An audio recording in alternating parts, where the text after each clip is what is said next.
Hello and welcome to UnHerd News. I'm Freddie Sayers. We don't hear about every battle on the ground in Ukraine anymore, but what we do hear about are big arms shipments from Western powers. The UK recently sent 14 tanks, and Germany, which has had a long-standing peace policy, agreed to update it and send so-called Leopard tanks alongside the US. Will it make any difference? Where do these vehicles actually go? Are we focusing on the right things?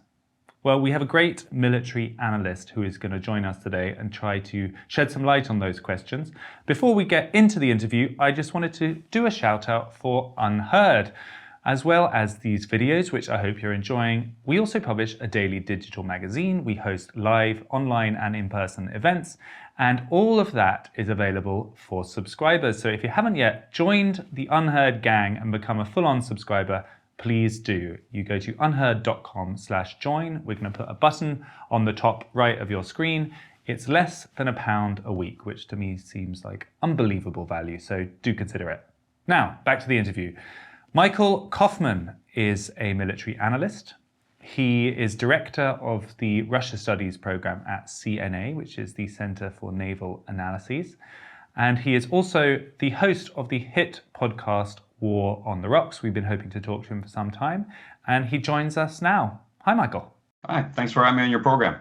So there's a lot I'd love to talk about today, but let's just start, if we could, for a non-expert audience.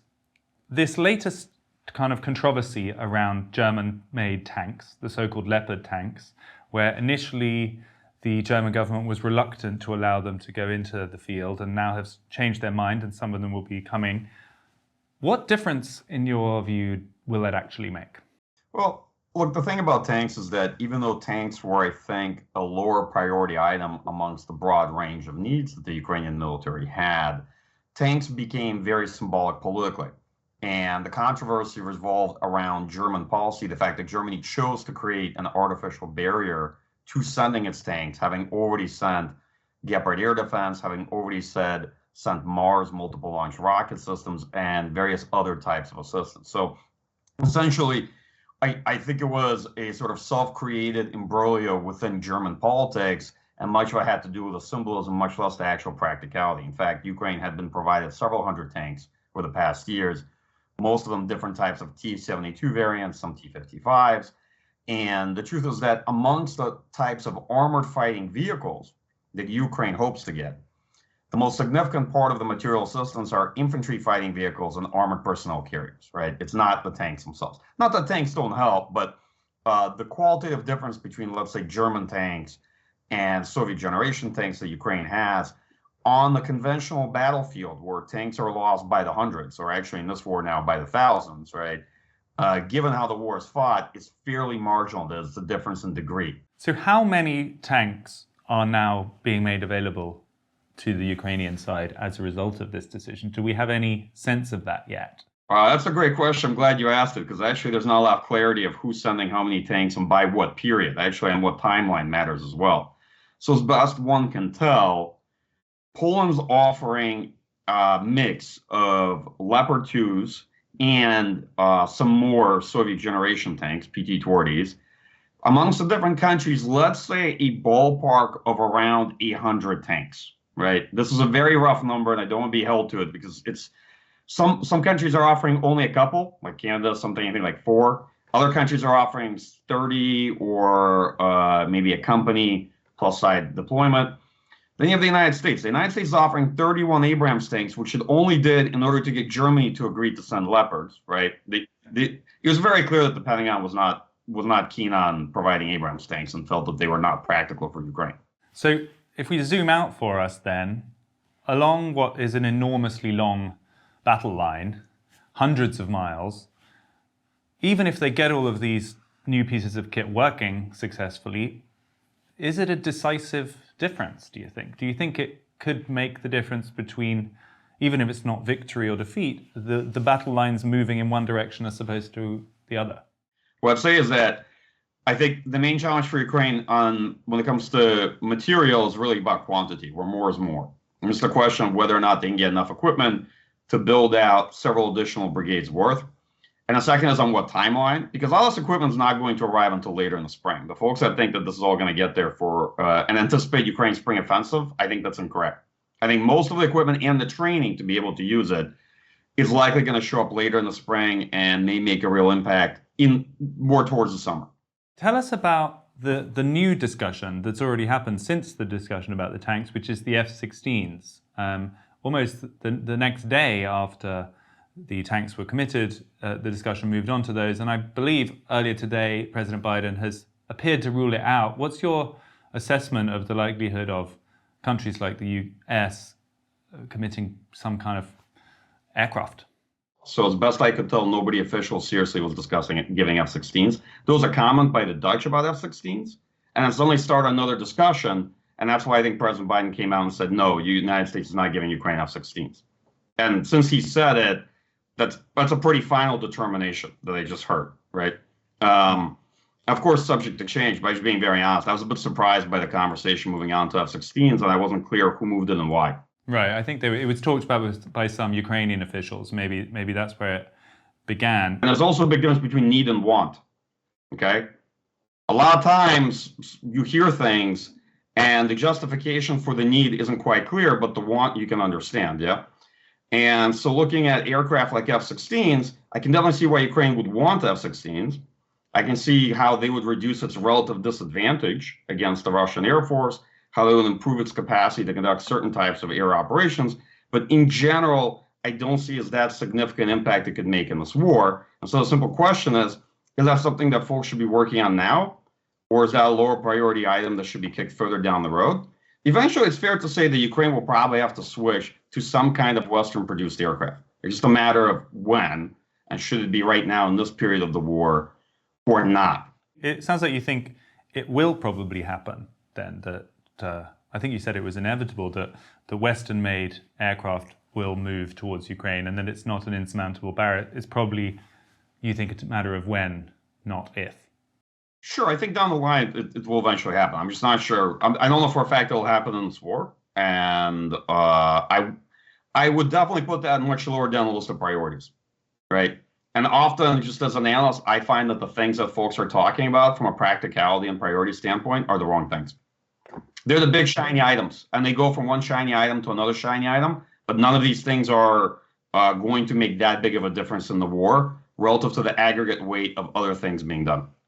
Obviously, I need to ask what will make the difference then, because if we're kind of looking at the wrong thing with these controversial discussions about tanks or F-16s, when you analyze the conflict, what are the factors that you think really are decisive? Okay, sure. So the first priority items for Ukraine are air defense ammunition, artillery ammunition. Ukraine's army is fundamentally an artillery army like Russia's, and it consumes a large amount of artillery ammunition both on defense and offense. Establishing a sufficient production pipeline for artillery ammunition this year alone is going to be a significant challenge. Actually, a lot of folks, I think, don't really understand or appreciate the artillery ammunition discussion, but it's been a significant drain on U.S. stockpiles. Neither the United States nor Western countries at base level produce enough artillery ammunition. So it has to come out of stocks, right? And that's not a long-term sustainable solution. So this is always something that's kind of as a bare minimum that's necessary but not sufficient to sustain Ukraine's war effort. That's issue one.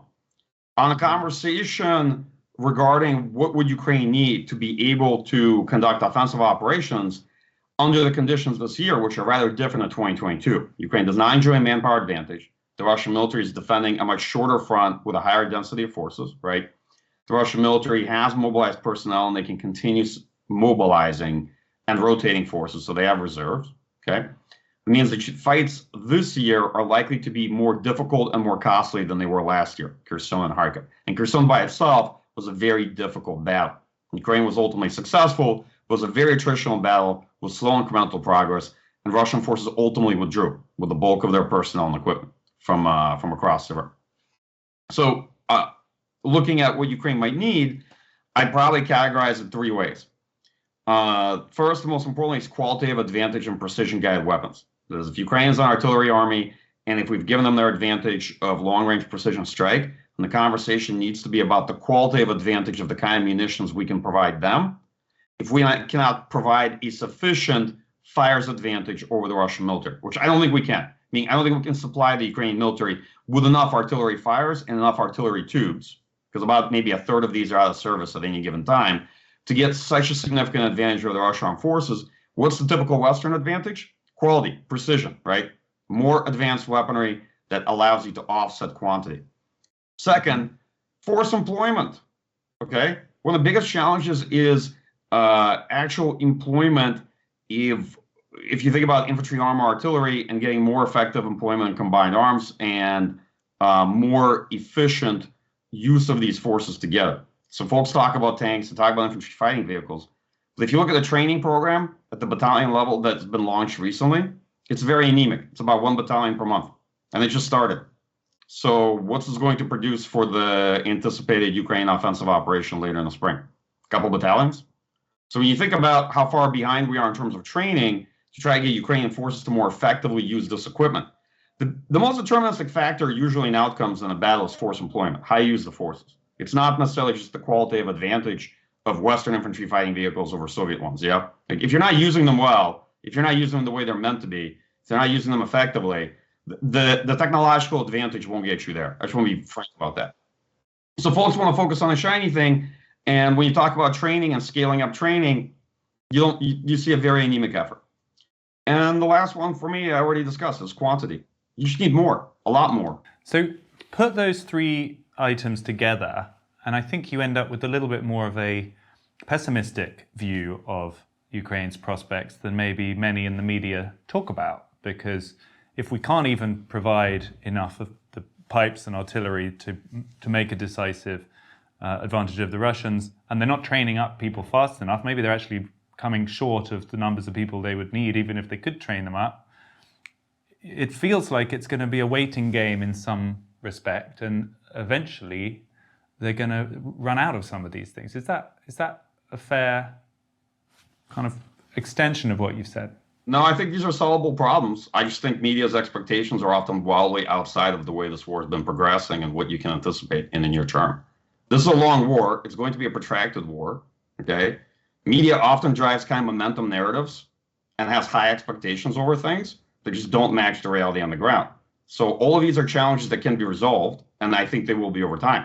They just won't be resolved maybe to media's expectations on their desired timelines, but I don't necessarily see that as a problem, to be very frank.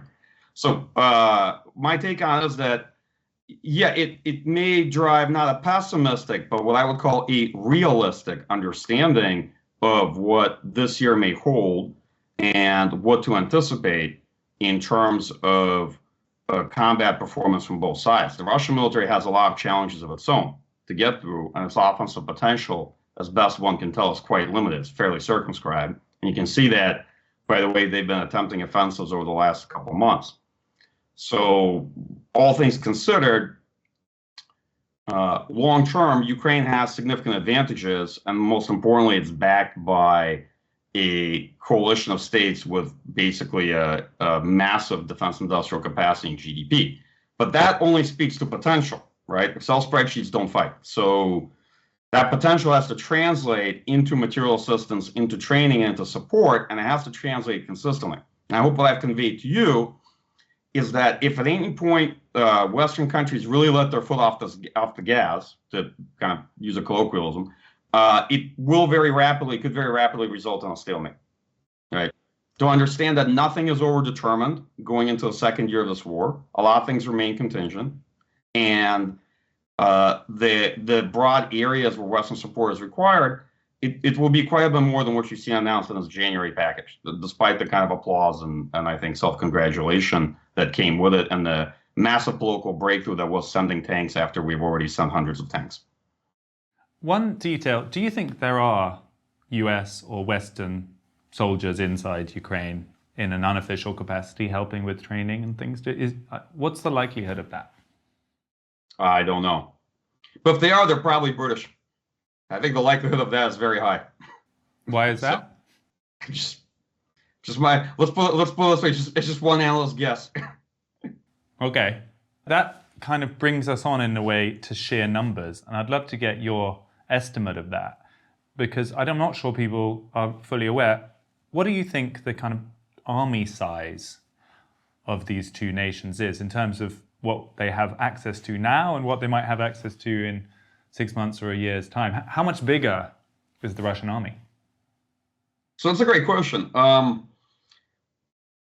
Let's say hypothetically, the Russian military at the beginning of this war was a bit over 800,000 strong. Let's just put a ballpark number around 850,000 active force.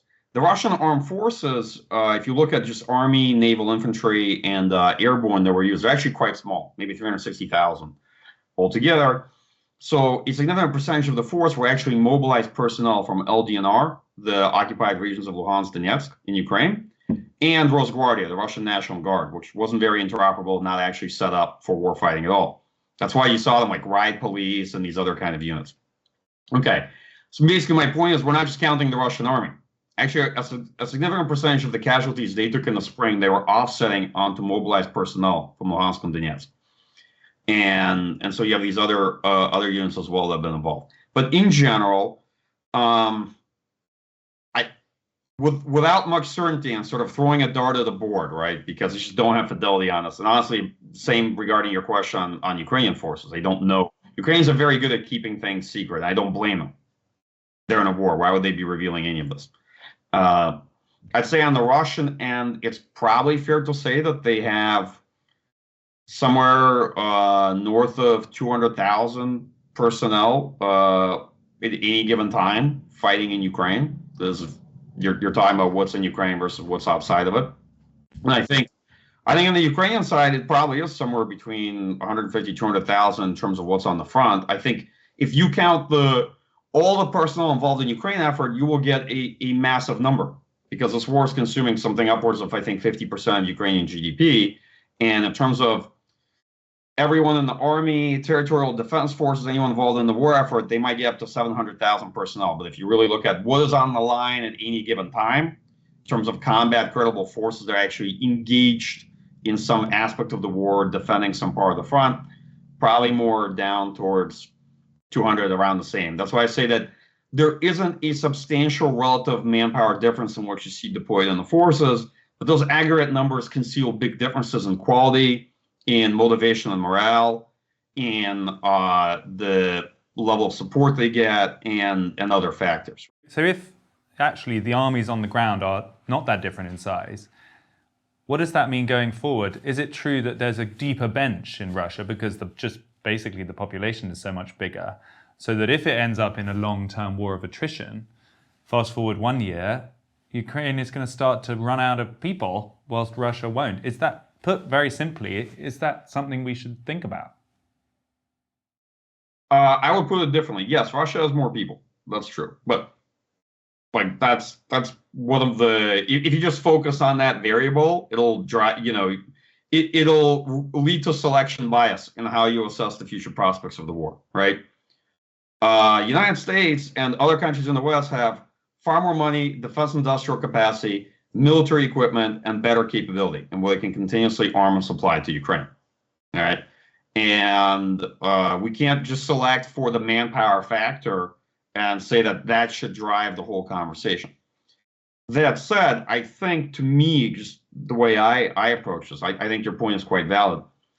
What it tells us is that in terms of manpower quality, over time, Ukraine may have a real issue. Hence, I raise training as something that really needs to be scaled up rather than conversations about which German tank to send, okay? Because over the course of a war of attrition, your best people are lost. They become unrecoverable casualties in the war. You're replacing them with lower quality folks you have mobilized, okay? That will impinge on your ability to conduct offensive operations. Offensive operations in land warfare, by definition, are harder than defensive operations. To put it another way, it's a lot easier to have mobilized personnel hold a trench than it is to get them to engage in combined arms offensive maneuver, right? The challenge between those two is very substantial, the asymmetry, okay? So quality matters. Ukraine may have the manpower over time still, even though it has a much lower population and quite a few refugees and IDPs, but the quality may continue to deteriorate over time as the war goes on. That's why you have to address force reconstitution. Let me try and go into one more potentially speculative area and see how far we get, which is this big question of nuclear. Obviously, it's talked about a lot, and I think pretty understandably, given that we're ultimately talking about two nuclear-armed powers, if you count the broader West, it seems reasonable that people worry about it. Okay, are we talking about the prospect of Russia using nuclear weapons in Ukraine? I mean, is this the thrust of it? That's the thrust of it. Okay. Well, it's certainly feasible, right? I think to me the question is it likely, is it a serious risk in this war? Yes, it is. Okay, it's probably the highest risk we face of potential nuclear use since 1983 Able Archer. Is this risk so high that it merits a degree, let's say a degree of caution beyond that, which is reasonable? No. I would say it probably hinges on two factors. First, the likely criteria for Russian nuclear use, from my point of view, based on at least what I've seen so far in this war, can't predict it with any great confidence, but likely is a military defeat that leads to a cascade collapse and loss of cohesion of their forces in theater, right? So actually, military defeat by Russia, you think, would make a nuclear event more likely? A military defeat by Ukraine. By Ukraine of Russia, yeah. In this war, beyond what you've seen at Kharkiv and Kherson, something that essentially makes the entire war effort no longer viable or sustainable, that would likely then lead to a discussion in Russian political leadership on the proposition of nuclear use, okay? And how that shakes out, no one can know, because it actually only depends on one person's view at the end of the day, right? Vladimir Putin's. And everybody has their own mental picture of Vladimir Putin and what he's like, and their own estimation of whether he's like or not likely to use nuclear weapons, okay? But I think so that's scenario one, you said, that a catastrophic defeat on the Russian side makes that more likely. What was the other potential? I think that's the only real scenario, because that catastrophic defeat also then leads to the proposition that Ukraine may recapture Crimea as well on top of it, because the Russian forces are in no position to fight in Ukraine and they're not in position to defend Crimea either. So all those scenarios are actually interlinked to one conditional event. Okay, and then an individual force perception on what is the likelihood that Russian leadership will use nuclear weapons. And some of the conversation, I think, is a little bit abstract and cursory on the subject, which is it Russia's interest to use nuclear weapons? No, of course it's not. Would unbalanced Russian political leadership see catastrophic defeat in Ukraine with regime implications for themselves because they fully committed to this war as of September? Would unbalanced they see that as a worse outcome than the potential risk of using nuclear weapons and all the costs that come with them? That's the right conversation to have, and I have no answers to that. Well, it seems, one conclusion from what you said seems pretty clear, which is that, kind of paradoxically, the better the West does in Ukraine, the closer it pushes Russia to catastrophic defeat, the higher the likelihood of a nuclear event. In principle, yes, that risk grows the closer Russian forces come to defeat. Our perception of that risk relative to what it might be is one of the driving aspects of the conversation in the West. That's why escalation management remains an important imperative.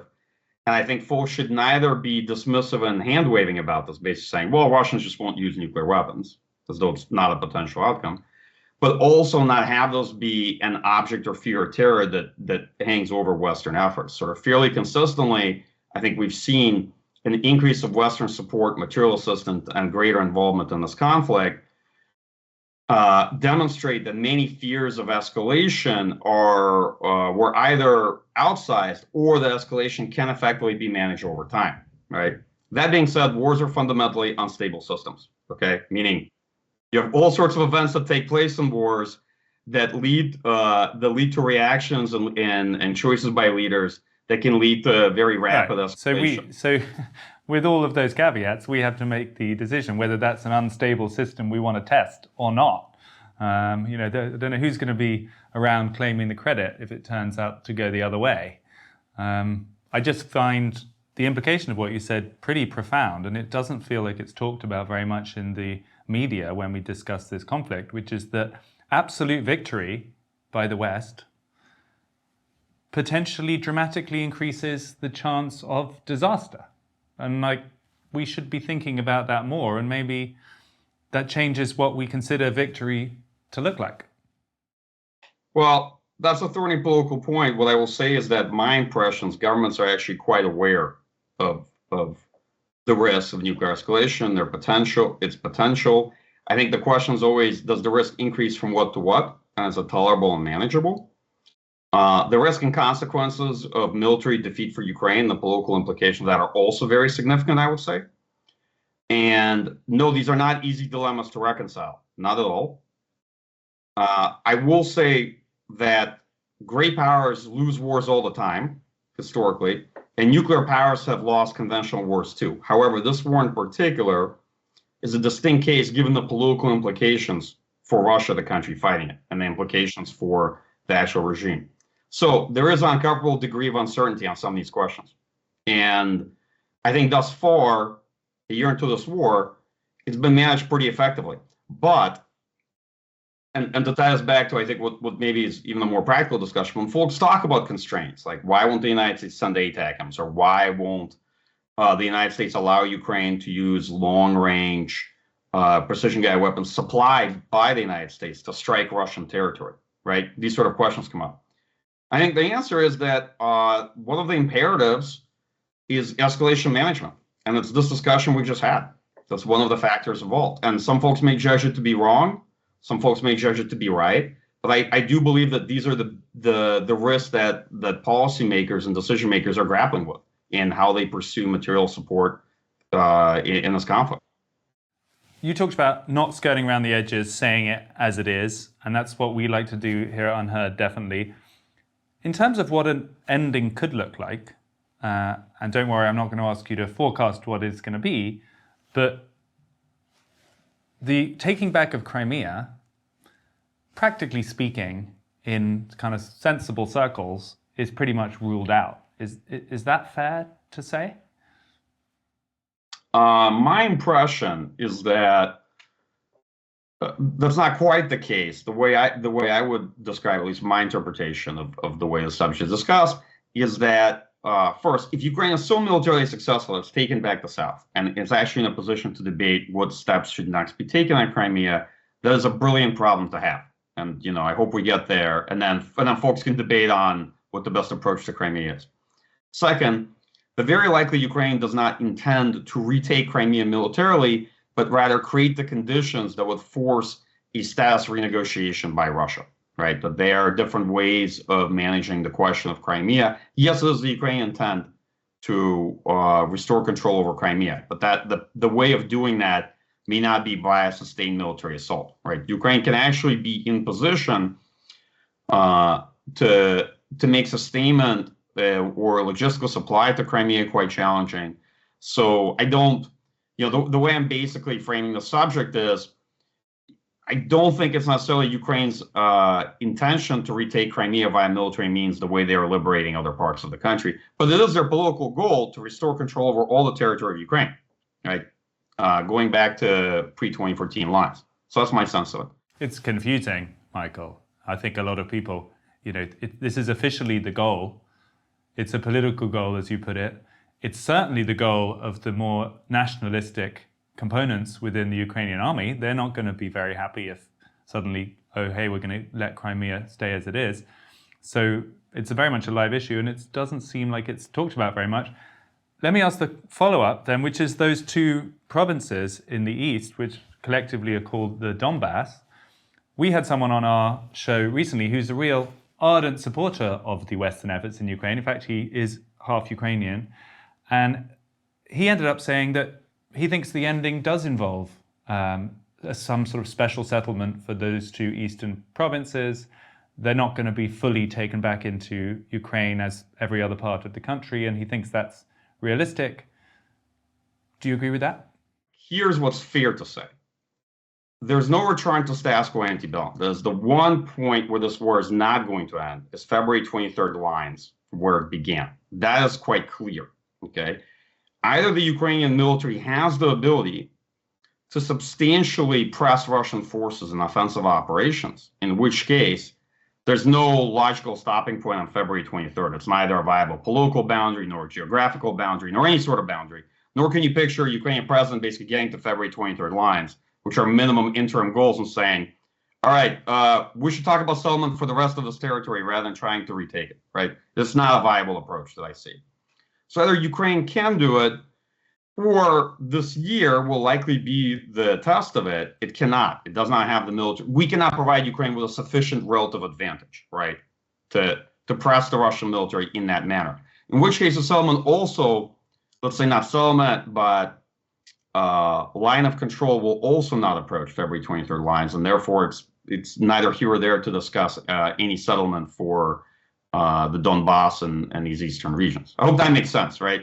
So I think this year actually will be a very good indicator of what you can anticipate to potentially be the outcome of this war. And I think many folks will be looking, particularly through spring and summer, to get a rough sense of what further material aid and assistance can accomplish.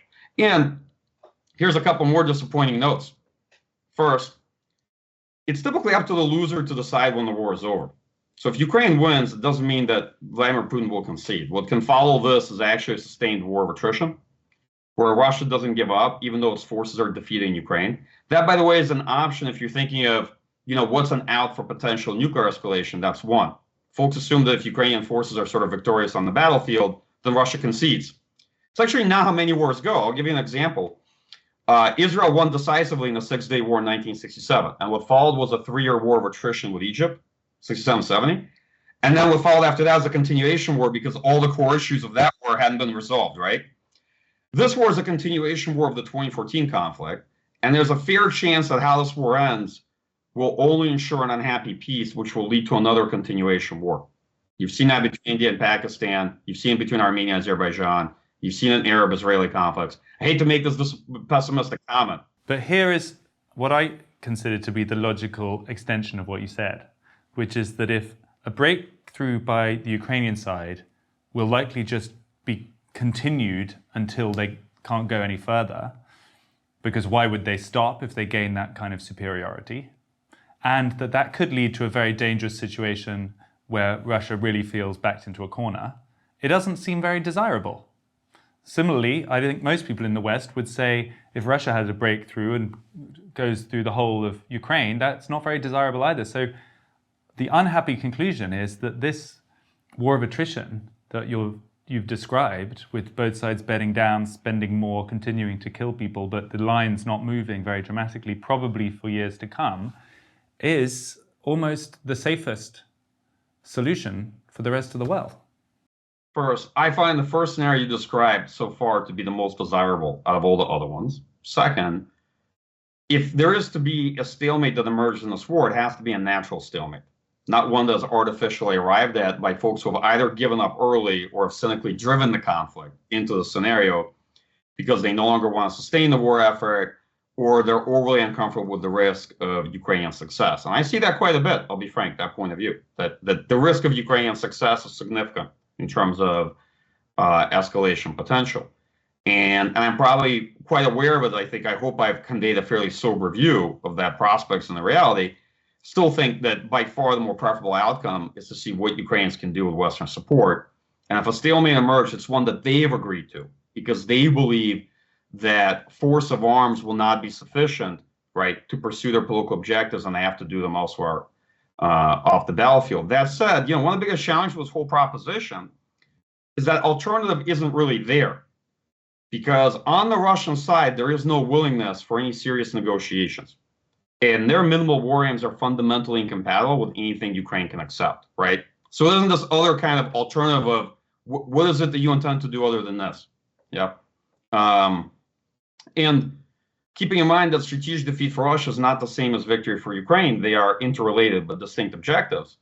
If the proposition is to sustain a grinding stalemate, then what you're intellectually committing to is something that looks like a defeat for Russia and also for Ukraine, because Ukraine will have lost GDP and population and territory, and no one will be able to point to this and say this is what success really looks like. Yes, you could maybe spin it as a Pyrrhic they're not victory. going to say it out loud, but do you think that is actually what is being said behind closed doors? Because this kind of calibrated support, not exceeding a certain amount, but making sure they don't suffer big setbacks, is basically resulting in that kind of stalemate.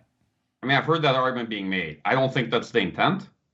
My personal view is I don't think that's actually the intent, but I've definitely heard that. I've heard it being described this way.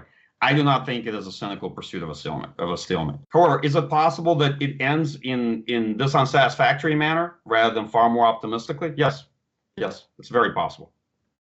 Michael Kofman, thank you for your time today. Yeah, thanks for having me on your program. Well, I feel like I've been in a war of attrition myself after that conversation. Michael Kofman, a great military analyst, an expert on these things, being very cautious about what he could be drawn on, not saying anything very definitively, but the overall picture, I think you probably agree, was somewhat gloomy in that the most likely scenario seems to be a long, drawn-out war of attrition with neither side making huge gains. One thing I did try to push him on was what the risks of the different end games actually are. He said pretty clearly that the threat of nuclear escalation is real and should be taken seriously. That threat increases the most if Russia suffers a catastrophic defeat and considers that to be a risk to their regime. And in particular, if Ukraine starts pushing on into Crimea, that risk gets more substantial. At the same time, taking back Crimea, control of all of Ukraine, is still the stated political objective of the Ukrainian government and certainly of the nationalist militia.